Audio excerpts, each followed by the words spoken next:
मेरा नाम राज है, उम्र 30 साल। दिल्ली में एक प्राइवेट कंपनी में जॉब करता हूँ।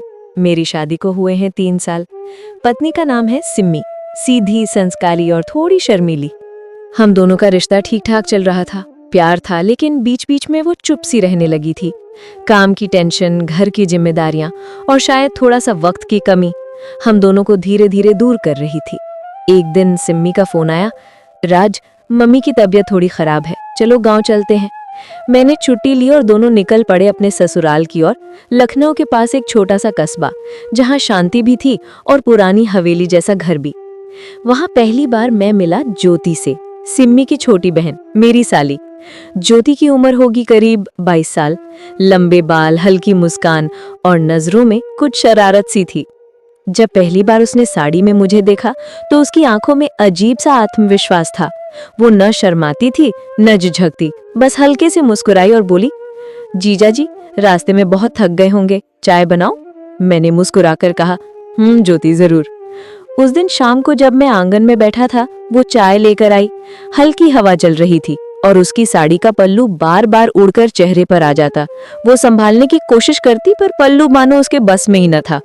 वो नजारा कुछ ऐसा था कि दिल ने कहा, राज, ये लड़की कुछ अलग है।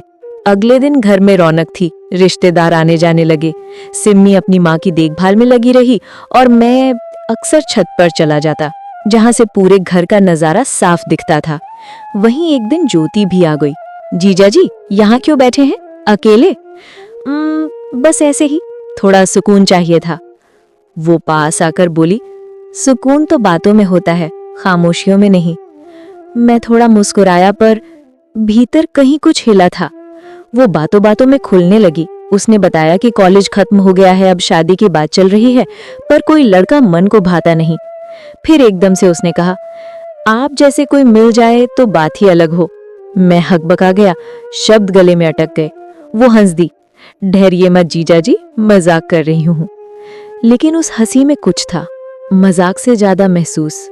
रात को सिम्मी सो चुकी थी, मैं आंगन में बैठा था। अचानक पीछे से किसी ने कहा, नींद नहीं आ रही जीजा जी?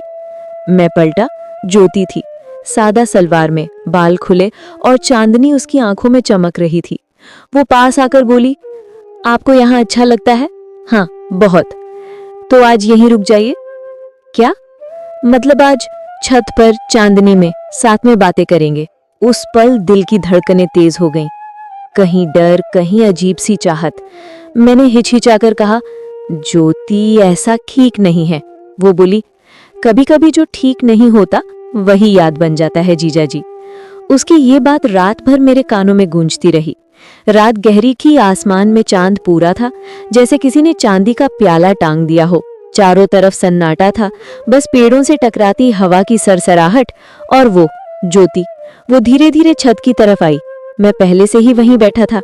कदमों की आहट ने सब कुछ रोक दिया, वक्त, सांसें और दिल की धड़कनें तक। वो पास आई, मुस्कुराई और बोली, आप तो डर ही गए थे कल मेरी बात से जीजा जी। मैंने थोड़ा मुस्कुराकर कहा, डर नहीं लगा था, बस लगा कि तुम बहुत अलग हो। वो पल भर के लिए चुप हुई, फिर बोली, अलग नहीं जीजा जी, बस सच्ची हूँ। जो महसूस करती हूँ कह देती हूँ। हवा का एक झोंका आया, उसके बाल उड़कर मेरे चेहरे से टकराए। वो संभालने लगी, पर मैं पहली बार उसकी आंखों में देख रहा था। वो आंखें जो कुछ कहना चाहती थी, पर शब्द नहीं मिल रहे थे। वो मेरे पास आकर बैठ गई। चांदनी में उसका चेहरा कुछ और ही लग रहा था, जैसे कोई मासूम राज छिपा हो उसमें। हम दोनों के बीच बस एक हाथ का फासला था। वो बोली, आपको सिम्मी दी से बहुत प्यार है ना? मैंने थोड़ा झिझकते हुए कहा, हाँ है। फिर भी कभी अकेलापन नहीं लगता? उसका सवाल सीधा नहीं था, पर असर गहरा था। मैंने कुछ नहीं कहा, बस नीचे देखा और हल्के से सिर झुका लिया। वो मुस्कुराई, कभी कभी दिल बात करना चाहता है, पर जबान डर जाती है ना जीजा जी? मैंने सिर उठाया और पहली बार बिना कुछ कहे उसकी तरफ देखा। वो नजरों का लम्हा शायद कुछ सेकंड का था, पर उस एक पल में जैसे पूरी कहानी लिख दी गई थी। नीचे से सिम्मी की आवाज आई, राज सो गए क्या? मैंने जल्दी से कहा, हाँ सिम्मी, आ रहा हूँ। ज्योति चुप रही। सिम्मी की आवाज दूर जाती रही और हमारे बीच फिर सन्नाटा उतर आया। वो धीरे से बोली, कभी कभी लोग साथ होते हैं पर दिल नहीं होता, और कभी कोई अजनबी बिना कुछ कहे सब समझ जाता है। उसकी ये बात मेरे दिल में कहीं गहराई तक उतर गई। वो उठी, चलने लगी, पर जाते जाते पलटी और धीमे से बोली, जीजाजी कल शाम जल्दी आ जाना, मम्मी की दवा लानी है। उसकी आवाज में कोई और ही मतलब था, एक अनकहा सा वादा जो लफ्जों से नहीं नजरों से लिखा गया था। अगले दिन दोपहर में सिम्मी बाजार चली गई। घर में बस मैं और ज्योति थे। वो रसोई में थी, मैं हॉल में। बारिश शुरू हो गई और बिजली चली गई। घर अंधेरे में डूबा और वो मोमबत्ती लेकर आई। मोमबत्ती की लौ में उसका चेहरा चमक उठा। वो हंसकर बोली, जीजाजी डर गई क्या? मैंने कहा, नहीं अब डर नहीं लगता। वो बोली, अच्छा तो फिर आज रुक जाइए। मैंने देखा उसकी आंखों में वो मजाक नहीं कर रही थी, बस हल्की मुस्कान थी और आंखों में वही चमक जो सब कह जाती है। उस रात के बाद बहुत कुछ बदल गया था। बातें कम थीं, पर नजरों का बोझ ज्यादा था। ज्योति और मेरी हर मुलाकात अब एक अजीब सी बेचैनी छोड़ जाती थी, जैसे कुछ कहना चाहते हों दोनों पर कह नहीं पा रहे। सुबह मैं आंगन में अखबार पढ़ रहा था। ज्योति आई और बोली, जीजाजी सिम्मी दी को मार्केट जाना है, आप चलिए ना। मैंने कहा, थोड़ा सिर दर्द है, तुम दोनों चली जाओ। वो हंसकर बोली, अच्छा फिर मैं दी के साथ चली जाऊं? मैंने बस सिर हिला दिया। जाने से पहले उसने बस एक बार पीछे मुड़कर देखा। वो एक नजर इतनी गहरी थी कि दिन भर मैं उसी में खोया रहा। शाम को बारिश फिर शुरू हो गई थी। सिम्मी की माँ की तबीयत ठीक नहीं थी, इसलिए वो उनके कमरे में थी और मैं छत पर अकेला बैठा था। वही पुरानी खामोशी और वही चांदनी। थोड़ी देर बाद पीछे से आवाज आई, जीजाजी आपको बारिश बहुत पसंद है ना?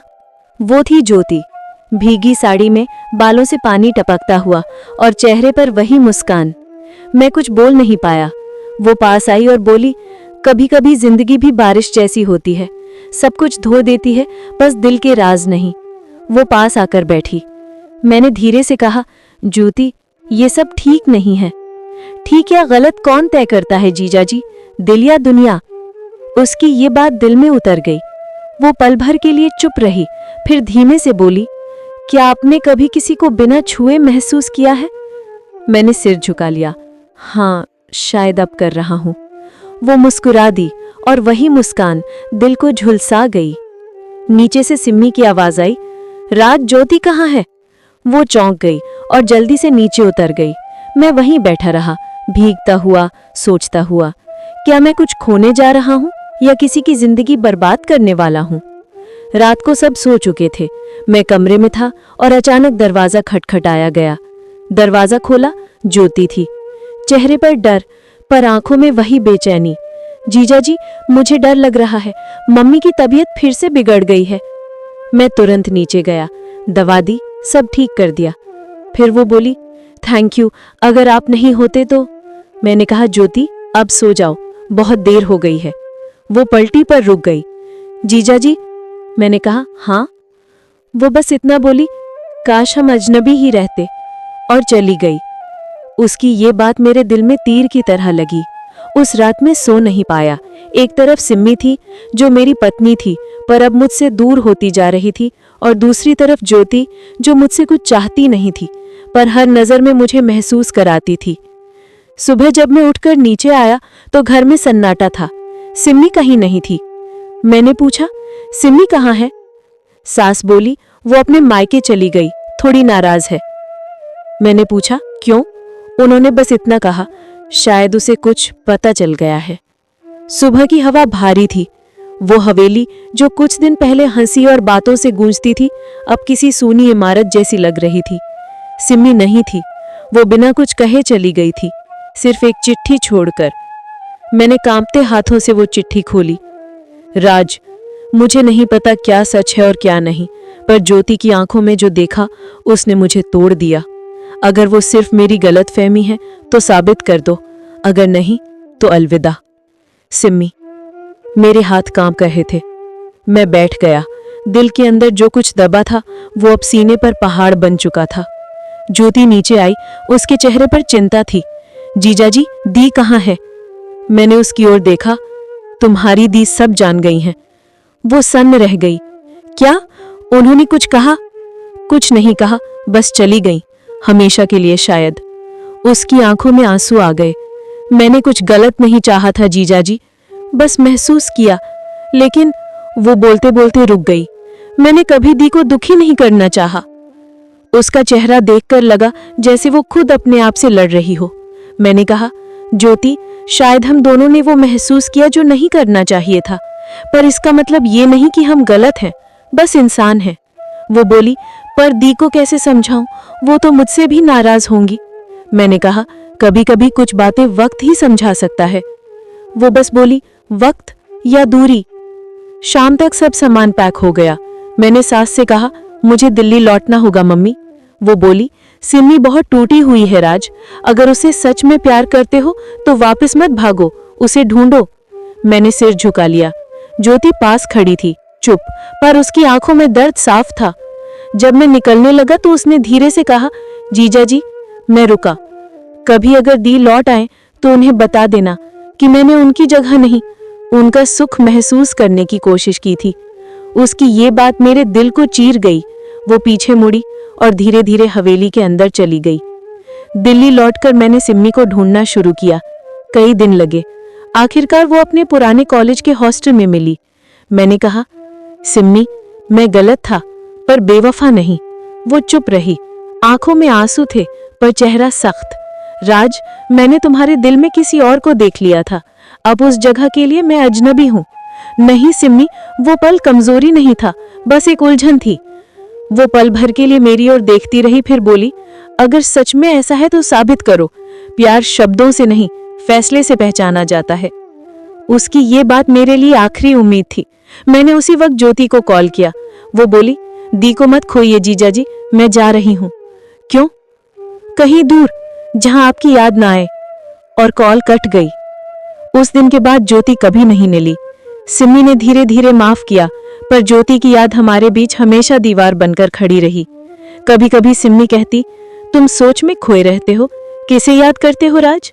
मैं मुस्कुराकर कहता, उस बारिश को जिसने सब कुछ भिगो दिया था। वक्त, वो चीज जो सब कुछ बदल देती है, जो मिट्टी से रिश्ते बनाती भी है और उन्हीं रिश्तों को राख भी कर देती है। 3 साल बीत चुके थे। मैं और सिम्मी अब दिल्ली में रहते थे। हमारे बीच फिर से बातें शुरू हुई थीं, थोड़ी झिझक के साथ, थोड़ी दूरियों के बीच, पर अब हम दोनों ने सीखा था, प्यार सिर्फ एहसास नहीं, जिम्मेदारी भी है। एक शाम ऑफिस से लौट रहा था, फोन बजा। अनजान नंबर था। आवाज आई, जीजा जी, पहचान लिया? वो आवाज सुनते ही दिल धड़क उठा। ज्योति। मैं कुछ सेकंड तक बोल नहीं पाया। ज्योति, तुम कहाँ हो? बहुत दूर, जहां आप किसी का नाम नहीं लेती। तुम ठीक तो हो? हाँ, अब सब ठीक है, शादी हो गई है मेरी। मैं मुस्कुराया, पर दिल के अंदर कुछ टूटा। अच्छा है ज्योति, खुश रहो हमेशा। वो बोली, जीजा जी, दी कैसी हैं? वो ठीक हैं, बस तुम्हें याद करती हैं कभी कभी।